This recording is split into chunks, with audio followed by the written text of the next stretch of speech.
To replace the battery for this remote, notice on this side there's actually a button. All you have to do is just press and hold that button and then pull the key outwards. There it is. Once the key portion is taken out, now I will keep the button portion at the bottom and keep the logo portion at the top. We'll be using a screwdriver like this. We'll punch in the screwdriver in that spot right here and then pry out the top cover. There it is. It's pulled out from one end. Just need to completely pull it outwards. There it is. Now we'll keep the other portion aside, and right there is our battery. Using the same screwdriver, we'll pull out the battery. And there it is. That is how we take out the battery for this remote. Notice it is a CR2032 type battery. My battery is good, so I'll be installing it back, but if you have a new battery and you want to install it back, just make sure the plus sign stays at the bottom. Then we go ahead and punch in the battery inside that cover. Make sure it's all the way down. Now we'll go ahead and punch in the battery portion on top of the module portion. Once on top, just press it down.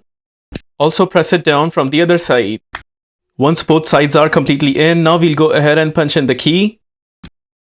There it is. With that, we are done with the replacement of battery for this remote. If this video helps you in any way, please consider liking this video and subscribing to our channel.